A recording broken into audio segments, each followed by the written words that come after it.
Bismillahirrahmanirrahim. This is Muhammad Asad here.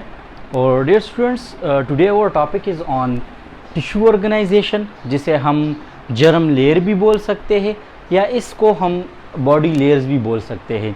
तो मैं थोड़ा बहुत पीछे की तरफ जाता हूँ कि पिछली दो वीडियोस हमने अपलोड की हुई ऑलरेडी, जिसमें हमने एनिमल डाइवर्सिटी का कोर्स कंटेंट स्टार्ट किया था। उसमें हमने क्लासिफिकेशन पढ़ा था, एंशिएंट क्लासिफिकेशन ऑफ एनिमल पढ़ा था और साथ ही साथ मॉडर्न क्लासिफिकेशन को टच दिया था। लेकिन मॉडर्न क्लासिफिकेशन के लिए मैंने आपको बताया था कि मॉडर्न क्लासिफिकेशन हम तब समझेंगे कि हमें दो चीज़ें समझ में आ जाए। एक था पैटर्न ऑफ ऑर्गेनाइजेशन और दूसरा था ग्रेड्स ऑफ ऑर्गेनाइजेशन।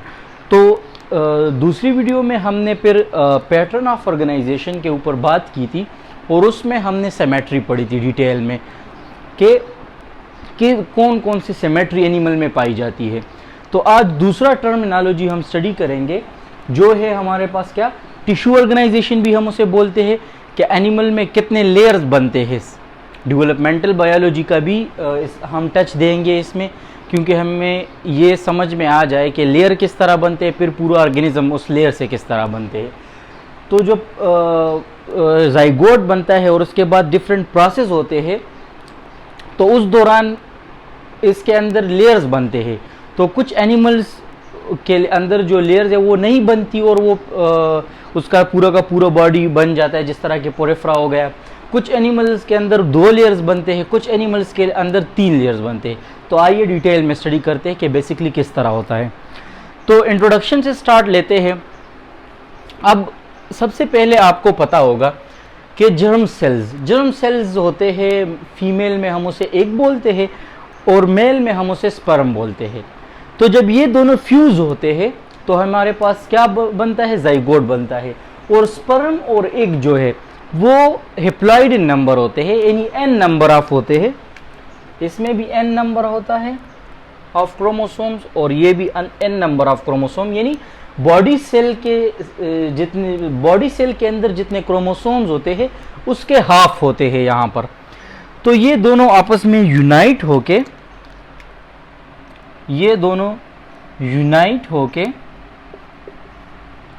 क्या बनाते हैं, जाइगोट, जो कि क्या हो गया 2n नंबर ऑफ क्रोमोसोम्स होते हैं उसमें, डिप्लॉइड नंबर।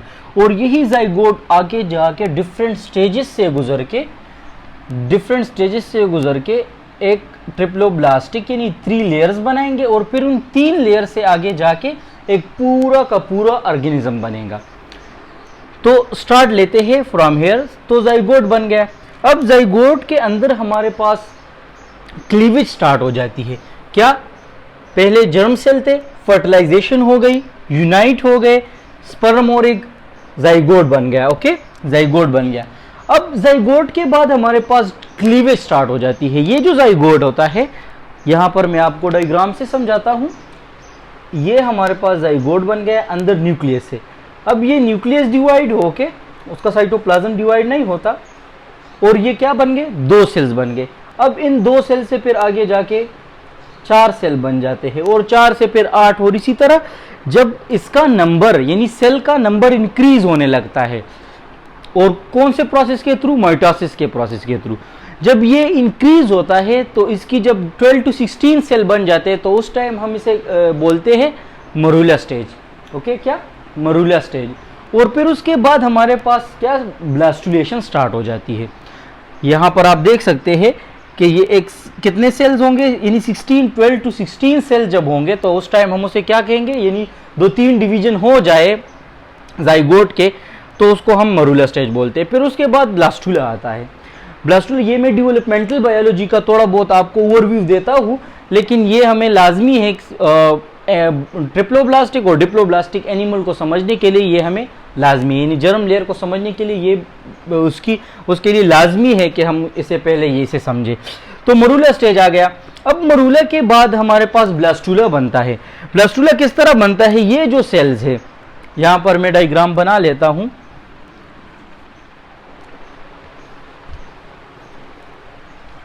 ये वाला डायग्राम जो है मरूला वाला, ये आगे जाके इसके अंदर डिफरेंट सेल्स, तो इन सेल की मूवमेंट हो जाती है टुवर्ड्स द साइड। इसी तरह जब इसकी मूवमेंट होती है तो ये सेल साइड पर आ जाते हैं। ओके, इसी तरह साइड पर आ जाते हैं और दरमियान में एक कैविटी बनती है। दरमियान में ये कैविटी बन जाती है जिसको हम ब्लास्टोसील बोलते हैं, या अगर हम ह्यूमन की बात करते हैं तो इस कैविटी को फिर ब्लास्टोसिस्ट बोलते हैं।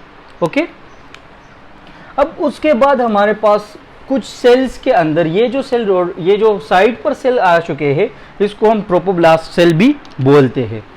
तो ये सेल फिर अपने आप को अरेंज करते हैं, एक अंदर की तरफ दबने लगते हैं।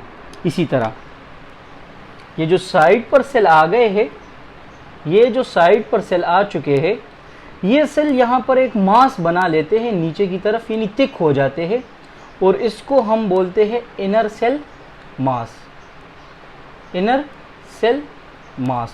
और यही सेल फिर आगे जाके हमारे पास ये तीनों लेयर्स बनाएंगे और ये लेयर्स फिर आगे जाके पूरा का पूरा ऑर्गेनिज्म बनाएंगे। यानी अब अगर यहाँ पर आप देख ले तो सिर्फ सेल्स मौजूद है, माइक्रोस्कोपिक इन नेचर है, लेकिन यहाँ पर कोई बोन नहीं है, कोई रिस्पायरेटरी सिस्टम नहीं है, कोई मसल्स नहीं है, कोई आई स्ट्रक्चर्स वगैरह कुछ भी नहीं है। यहाँ पर सिर्फ क्या बनेंगे, लेयर्स बनेंगे। तो ये हो गया इनर सेल मास। अब ये इनर सेल मास यानी इस तरह दो लेयर्स बना लेंगे। इस स्टेज पर हम इसे ब्लास्टुला कहेंगे। तो इसमें गेस्ट्रुलेशन स्टार्ट हो जाती है। इसके बाद यहाँ पर जो मैं आपको ये डायग्राम दिखाता हूँ, क्रॉस सेक्शन लिया है, फिर ये गेस्ट्रुला अब स्टार्ट हो गई है, इसमें लेयर्स बनना शुरू होते हैं। तो इसी तरह दो लेयर्स में बढ़ जाता है इनर सेल मास। एक को हम एपिब्लास्ट बोलते हैं, इस ऊपर वाले को एपिब्लास्ट, और ये नीचे वाला जो है इसको हम हाइपोब्लास्ट बोलते हैं। ओके, तो ये जो हमारे पास यहाँ पर मैं थोड़ा क्लियरली आपको दिखाना चाहता हूँ, ये हो गया ट्रोपोब्लास्ट सेल। दरमियान में दो सेल्स बनेंगे, दो लेयर्स बनेंगी। इनर सेल मास जिसको हमने कहा, एक में ग्रीन से शो कर लेता हूँ इसी तरह, और दूसरा में रेड से शो कर लेता हूँ। तो ये ऊपर वाला एपिब्लास्ट हो गया और ये नीचे रेड वाला हाइपोब्लास्ट हो गया। ये जो ऊपर वाला है ये इस तरह ऊपर जाके एक लेयर बना लेगा और इसके अंदर एक कैविटी होगी जिसको हम एमनियोटिक कैविटी बोलते हैं। और ये जो रेड वाला है, ये जो रेड वाला है, ये इसी तरह नीचे आके, ये मूवमेंट है सेल की क्योंकि वो लेयर बना रहे, नीचे आके ये एक्टोडर्म, ये बाद में जाके ये जो हाइपोब्लास्ट है ये बाद में जाके एंडोडर्म बनाएगी। एंडोडर्म लेयर हो गया। और ये वाला जो है ये एक्टोडर्म लेयर हो गया। अब आप देख सकते हैं यहां पर जो कैविटी है, यानी एक्टोडर्म सेल के अंदर जो कैविटी है उसको हम कहते हैं एमनियोटिक कैविटी। Amniotic cavity. और यहाँ पर ये जो कैविटी है इसको हम यॉर्क कैविटी बोलते हैं, यॉर्क कैविटी। ओके, अब हमारे पास दो लेयर्स बन चुके हैं, एक एक्टोडर्म और एक एंडोडर्म। सो दो लेयर्स आ गए हैं। अब ये जो एक्टोडर्म है यहाँ पर से स्टार्ट हो जाएगी कुछ सेल और अंदर की तरफ इस तरह इन्वेजिनेट करेगी और वो होगी मीजोडर्म सेल। यानी मीजोडर्म हमारे पास किन सेल से अराइज होती है, एक्टोडर्म से अराइज होती है। इसी तरह और नीचे आके नोटोकार्ड बनाएगी और इसी तरह एक दूसरा लेयर्स बना लेगी जिसको हम क्या कहेंगे, मीजोडर्म। ओके, तो तीन लेयर्स की फॉर्मेशन होगी हमारे पास किस चीज में, जर्म लेयर में। ओके, तीन तरह की लेयर बनेगी, एक को हम एक्टोडर्म, दूसरे को हम मीजोडर्म और तीसरे को हम एंडोडर्म। अब यहाँ पर आते हैं, जब गेस्ट्रुला होता है तो इस तरह का दिखाई देता है। अगर हम उसको क्रॉस सेक्शनल स्टडी कर ले, उसको काट ले और उसकी क्रॉस सेक्शनल स्टडी कर ले तो हमें कुछ इस तरह डायग्राम दिखाई देगा। ये उसका ब्लास्टोपोर हो गया, ये ब्लास्टोपोर हो गया जिससे बाद में माउथ बनेगा। ब्लास्टोपोर। ओके, ये वाला एंडोडर्म कहलाएगा क्योंकि ये अंदर की तरफ लेयर है, एंडोडर्म। और ये बाहर वाला एक्टोडर्म। ओके, अब कुछ एनिमल्स ऐसे होते हैं, कुछ एनिमल्स ऐसे होते हैं जिस तरह के फाइलम पोरेफ्रा हो गए, फाइलम पोरेफ्रा के जितने भी मेंबर्स हैं वो टिश्यू ऑर्गेनाइज नहीं करते। वो जब यहाँ मरूला स्टेज और ब्लास्टुला स्टेज पर पहुंच जाता है, ब्लास्टुला स्टेज पर, तो उन सेल के अंदर रीअरेंजमेंट हो जाता है और टिश्यूज यानी आगे नहीं जाता, और कुछ सेल्स इंटेगुमेंट्री सिस्टम बना लेते हैं यानी बाहर की तरफ आ जाते हैं, और कुछ अंदर की तरफ बस यानी वही सेल्स अपने आप काम करना शुरू कर लेते हैं और बाकी आगे नहीं जाते, कम्प्लेक्सिटी की तरफ नहीं जाते और कुछ टिश्यूज वगैरह नहीं बनाते, यानी फाइलम पोरेफ्रा हो गए। उसके बाद हमारे पास आते हैं डिप्लोब्लास्टिक एनिमल और ट्रिप्लोब्लास्टिक एनिमल। अब डिप्लोब्लास्टिक मीन दो लेयर्स, ऐसे animals, the animals which were developed from two germ layer, ectoderm and endoderm, that is called diploblastic animal. अब हमारे पास और किस्म के एनिमल्स होते हैं, फाइलम नाइडेरियंस या फाइलम सेलेनेट्रेट्स भी हम उसे बोलते हैं, वो डिप्लोब्लास्टिक एनिमल है। डिप्लोब्लास्टिक मीन कि उसके अंदर एक्टोडर्म और एंडोडर्म सिर्फ होती है और बाकी मीजोडर्म नहीं होता। अब यहाँ इस डायग्राम पे देख सकते हैं कि हमारे पास ये हो गया एक्टोडर्म, एक्टोडर्म, और ये हो गया एंडोडर्म। अब ये एक्टोडर्म आगे जाके उसका, उस एनिमल का स्किन बनाएगा, इंटेगुमेंट्री सिस्टम बनाएगा, और ये आगे जाके गट सिस्टम बनाएगा, और साथ एक्सेसरी ग्लैंड्स कुछ अगर कुछ चाहिए हो तो वो बनाएगा, गट सिस्टम। तो ये भी सिंपल टाइप के एनिमल्स है। पोरेफ्रा नो टिश्यू, ब्लास्टुला स्टेज पर रुक जाता है। फिर उसके बाद जो सेलेनेट्रेट्स है वो थोड़ा कम्प्लेक्स है, यानी डिप्लोब्लास्टिक एनिमल है, और उसके अंदर दो लेयर्स फॉर्मेशन होती है। एक होती है उसका एंडोडर्म जो कि गट सिस्टम पर मुश्तमिल, डाइजेस्टिव सिस्टम पर मुश्तमिल होता है, और दूसरा उसका एक्टोडर्म जो बाहर उसकी प्रोटेक्शन के लिए सेल्स ऑर्गेनाइज होते हैं, तो वो क्या एक्टोडर्म सेल्स बना लेते हैं। ओके, उसके बाद हमारे पास जितने भी एनिमल्स है from coelenterates except coelenterates, all the animals, all the phylums are included in the triploblastic animal. यानी जितने भी बायलेटरल सिमेट्री है, बायलेटरल सिमेट्री हम पढ़ चुके हैं, जितने भी एनिमल्स के अंदर बायलेटरल सिमेट्री पाई जाती है तो वो कौन से एनिमल होंगे? ट्रिप्लोब्लास्टिक एनिमल होंगे। ट्रिप्लोब्लास्टिक एनिमल में हमारे पास 3 लेयर्स की फॉर्मेशन होगी, एक एक्टोडर्म, एक एंडोडर्म और तीसरा मीजोडर्म। इस डायग्राम में आप देख सकते हैं ये जो रेड कलर में मैंने शो किया हुआ है ये इसका एक्टोडर्म हो गया, और मैंने आपको बता भी दिया कि किस तरह ये लेयर्स बनते हैं। ये इसका मीजोडर्म हो गया, मीजोडर्म हो गया, और ये आगे जाके एंडोडर्म हो गया।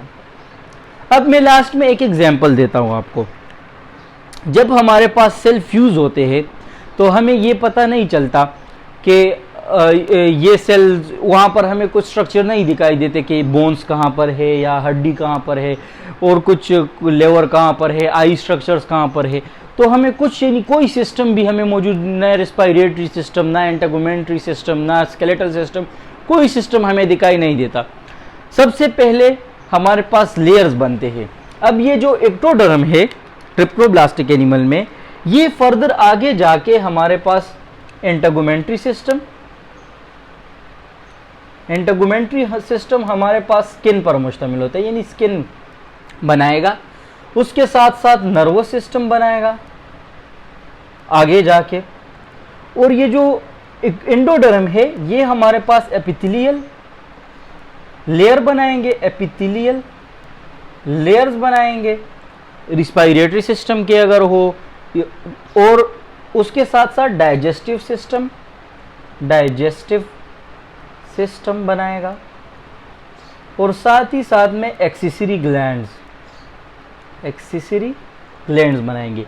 और ये जो मीजोडर्म है तो बाकी जितनी भी चीज़ें हो गई, स्केलेटल सिस्टम हो गया, और इसी तरह एक्सक्रीटरी सिस्टम हो गया, तो ये सारे कुछ चीज़ें क्या करेगी? मीजोडर्म बनाएंगी। तो ये लेयर्स फिर ये सेल्स आगे जाके डिफरेंट सिस्टम्स बनाएंगी और वो सिस्टम्स आपस में इकट्ठे होके एक पूरा का पूरा ऑर्गेनिज्म बनाएंगे। तो जब हम क्लासिफिकेशन पढ़ेंगे, मॉडर्न क्लासिफिकेशन, तो उसमें हमारे पास ये दो टर्म्स यूज होंगे कि ये डिप्लोब्लास्टिक एनिमल है, ये ट्रिप्लोब्लास्टिक एनिमल है। इसको फर्दर डिवाइड किया गया है on the basis of cavity present inside the triploblastic animal, कि या उसमें ड्रूसिलोम है, या उसमें या एसिलोमिक एनिमल है, या वो सोडियोसिलोमिक एनिमल है। तो इंशाल्लाह वो नेक्स्ट लेक्चर में हम स्टडी करेंगे। आई होप ये लेक्चर आपको समझ आ गया होगा। अगर कोई भी क्वेश्चन होगा तो आप पूछ सकते हैं। और बाकी मैंने यहाँ पर डेवलपमेंटल बायोलॉजी को टच इस वजह से दिया ताकि आपको समझ आ जाए कि ये लेयर्स किस तरह बनते हैं। ओके, तो थैंक यू, अल्लाह हाफिज़।